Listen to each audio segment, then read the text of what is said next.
ചെങ്കൽ ശിവപാർവതി ക്ഷേത്രത്തിന് സമീപമുള്ള പ്രസിദ്ധമായ ആറാട്ടുകടവിൽ ആരതി സമർപ്പിച്ച് ഭക്തർ. ചെങ്കൽ ശിവക്ഷേത്ര മഠാധിപതി മഹേശ്വരാനന്ദ സരസ്വതി സ്വാമിയുടെ സാന്നിധ്യത്തിലായിരുന്നു ചടങ്ങുകൾ. ആരതിയും നദീപൂജയും ദർശിക്കാൻ നിരവധി ഭക്തർ കടവിലെത്തി.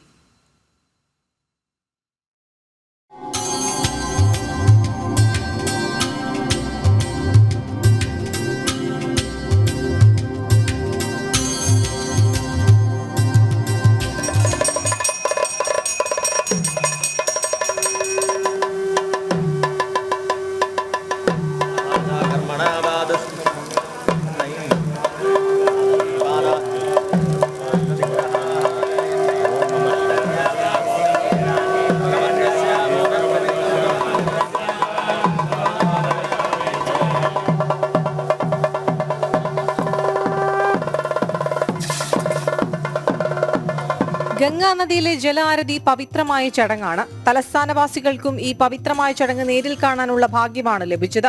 ചെങ്കൽ ശിവക്ഷേത്രത്തിന് സമീപത്തായുള്ള കാഞ്ഞിരമൂട് ആറാട്ടുകടവിലും ആരതിയും നദീപൂജയും നടത്തി.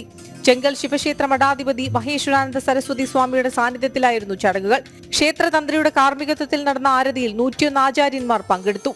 ഏറെ പ്രസിദ്ധമായ കടവാണ് കാഞ്ഞിരമൂട് ആറാട്ടുകടവെന്ന് മഹേശ്വരാനന്ദ സരസ്വതി സ്വാമി പറയുന്നു. ഈ നദിയുടെ ഉത്ഭവം അഗസ്ത്യാർ കൂടത്തിൽ നിന്നാണ്. അഗസ്ത്യ മുനി ഇരുന്ന സ്ഥലത്ത് നിന്നാണ് ഈ നദിയുടെ ഉത്ഭവം.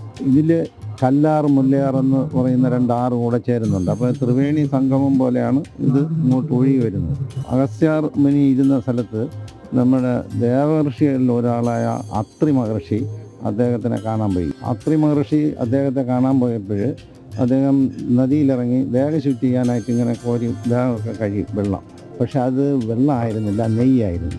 അപ്പോൾ അദ്ദേഹത്തിന് പെട്ടെന്ന് കോപം വന്നു. അപ്പോൾ ഈ നദിയിൽ നെയ്യുടെ സാന്നിധ്യം ഇല്ലാതാകട്ടെ എന്ന് അദ്ദേഹം ശപിച്ചു. അങ്ങനെയാണ് ആ നെയ്യ് ഒഴുക്ക് മാറിയത്. അപ്പോൾ അങ്ങനെ ഒരു വലിയ പവിത്രമായ നദിയാണത്. അതിൽ ഇങ്ങനെ നമുക്കൊരു ആരതി ചെയ്യണം എന്ന് വിചാരിച്ചു. ഇനി വരും കാലങ്ങളിൽ എല്ലാവരും ഇത് ഏറ്റെടുക്കും എന്ന് വിചാരിക്കുന്നു. ഭക്തി നിർഭരമായ ആരതിയും നദീപൂജയും ദർശിക്കാൻ നിരവധി ഭക്തർ കടവിലെത്തി.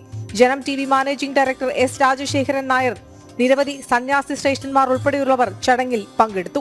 ജനം, തിരുവനന്തപുരം.